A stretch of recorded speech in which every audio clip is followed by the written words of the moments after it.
Good morning, children. The next chapter from your grammar book that we are going to start today is prepositions. So, what are prepositions?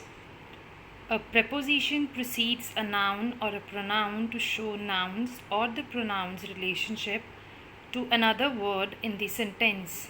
It is written in your book also. A preposition usually comes before a noun or a pronoun, and the preposition tells us the relation of its object to other words in the sentence. Let us understand the concept of preposition with the help of an example. The dog is dash my bed. In the above sentence, there is a gap, and we need to add a word to connect the noun bed to the rest of the sentence. So a preposition fits in, and the best preposition would be on. So the sentence formed is the dog is on my bed. Preposition is on. It precedes the noun bed. It shows the relationship between dog and bed, that where the dog is. Prepositions can also appear at the beginning of the sentence, but their function always remains the same.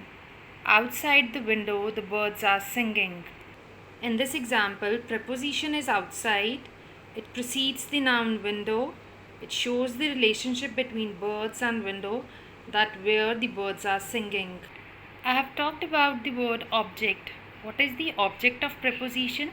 The noun that comes after the preposition is called object of preposition.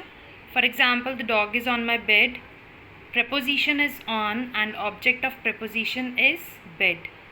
Let us now study the kinds of prepositions according to their functionality. First are the prepositions of place. Some prepositions show where something happens. They are called prepositions of place. The apple is on the table. Ria enjoys skating around the lake. The cat is under the table. Some geese flew over their house. John and Sarah were hiding inside the wardrobe. There was a tree beside the river. I am behind the door. Clothes are in the bucket.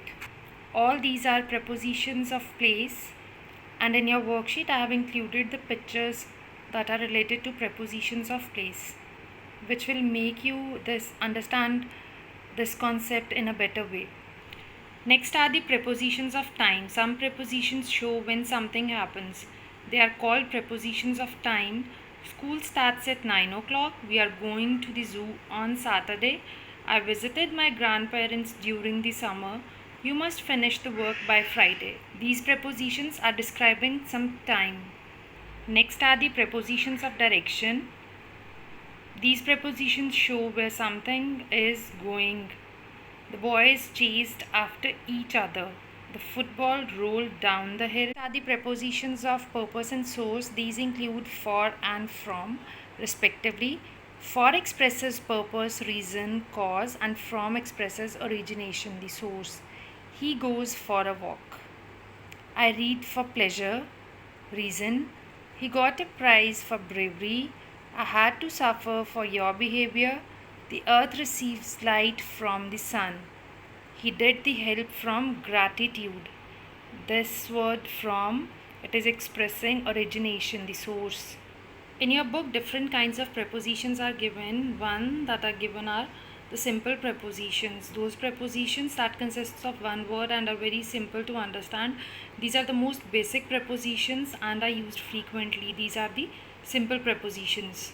Examples of simple preposition: above, under, around, through, after, on, before, about, among, behind, along, near, down, in, at, across, between, over. The paper is on my desk. The man was standing under the tree. I will meet you near your house at 5 p.m. She is currently staying in a hotel.